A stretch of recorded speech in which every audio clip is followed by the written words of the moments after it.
एक व्यक्ति पहले अपना पत्नी का कत्ल करता है और रात भर बैठकर अपने पत्नी मरी हुई पत्नी के साथ बात करता है। उसके बाद उसका लाश को ठिकाने लगाता है और अपने आप को सरेंडर करने उस जगह जाता है जिस जगह से वो लोग आए थे दूसरे जगह। वहाँ जाने से पहले वह रास्ते में फिनाइल भी पी लेता है, लेकिन वह सरेंडर होने से पहले पुलिस को यह सारी बात बता देता है कि हमने फिनाइल पिया है।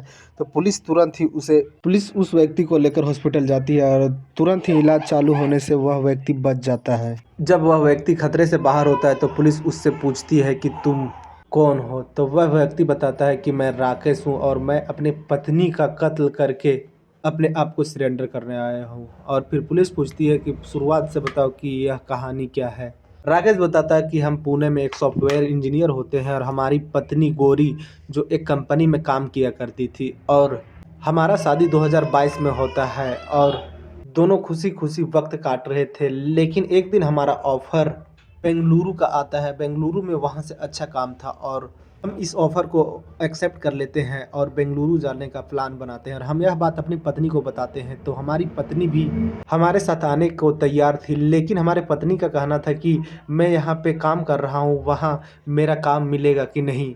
राकेश बोलता है कि हाँ, तुम्हें वहाँ कहीं न कहीं काम मिल जाएगा। उसके बाद राकेश और राकेश के पत्नी गौरी दोनों बेंगलुरु के लिए निकल जाते हैं। बेंगलुरु पहुंचने के बाद वहाँ एक अपार्टमेंट में एक कमरा लेते हैं और वहाँ लोग रहने लगते हैं।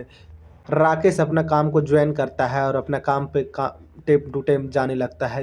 और इधर गौरी अपना काम को ढूंढने के लिए कई कंपनी का चक्कर लगा चुकी थी, लेकिन उसका काम कहीं मिल नहीं रहा था। और गौरी हर दिन अपना पति राकेश से यह शिकायत किया करती कि मैं पुणे में सेटल था, मैं कंपनी में काम किया करता था और तुम भी वहाँ काम किया करते थे, लेकिन यहाँ तुम काम करते हो और हम बैठे रहते हैं। हमारा यहाँ कोई ना दोस्त है ना ही कोई रिश्तेदार है, वक्त नहीं कटता है।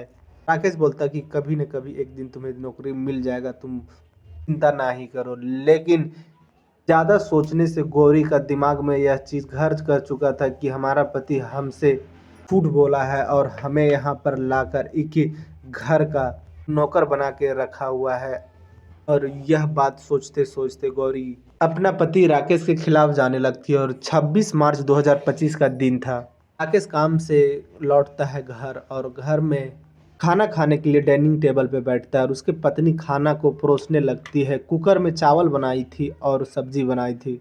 और फिर से गौरी खाना निकालते निकालते अपना पति से बोलने लगी कि तुम तो सेटल हो और मैं इस छोटी सी कमरे में अकेले रहता हूँ।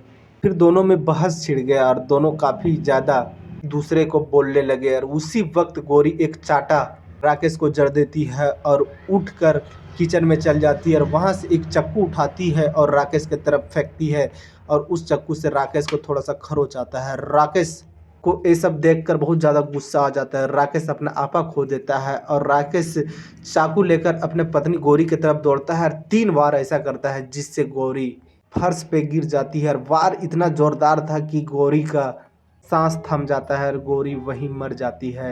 कुछ देर बाद राकेश को पता चलता है कि हमने ये क्या किया और हमारी पत्नी मर चुकी है। लेकिन राकेश रात भर बैठकर अपने पत्नी से, वही मरी हुई पत्नी से बात करता है। बोलता है कि 3 साल हमारा शादी के कितना अच्छा गुजरा और तुम अगर नहीं लड़ाई करती तो तुम्हारा साथ ये सब नहीं होता, तुम कितनी अच्छी थी। और इसी तरह से बात करते करते पूरा रात गुजर जाता है। जब सुबह होता है तो उसको पता चलता है कि अब इस लाश को ठिकाना लगाना है।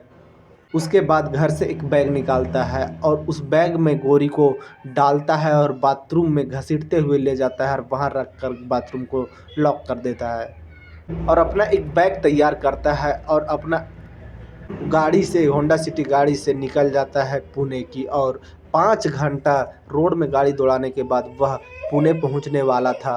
और वह एक फ़ोन करता है, वही बेंगलुरु के जिस अपार्टमेंट में रहा करता था उस अपार्टमेंट में एक कारपेंटर काम किया करता था और उस कारपेंटर का नंबर था राकेश के पास। फिर उसके पास फ़ोन करके बोलता है कि मेरी पत्नी फांसी लगाई है और उसका लाश उसी कमरे में है। तुरंत ही यह जब बात कारपेंटर सुनता है तो उस घर के मालिक के पास जाता है और ये सारी बात बताता है। उसका मालिक समझदार था, तुरंत ही पुलिस को फ़ोन करता है और यह सारे कहानी बताता है। पुलिस तुरंत ही उस जगह पे पहुंचती है और उस कमरे को खोलती है तो सबसे पहले कमरे के चारों तरफ देखती है कि कहीं गौरी का शरीर फंदे से लटका हुआ है क्या, लेकिन कहीं भी जब नहीं दिखता है गौरी का शरीर तो पुलिस बाथरूम की ओर पहुंचती है तो देखती है कि बाथरूम के अंदर गौरी का लाश एक बैग में पड़ा हुआ है।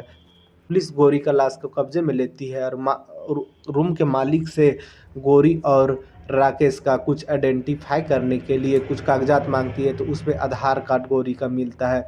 उससे गौरी का जगह का पता चलता है और इधर राकेश जो था वह रास्ते में रुककर एक फिनाइल का डब्बा लेता है और उसको पी जाता है और दूसरा कॉल पुणे पुलिस को करता है और बोलता है कि मैं अपनी पत्नी को जान से मारा हूं और मैं अपने आप को सरेंडर करना चाहता हूं, मैं आ रहा हूं खुद से ही।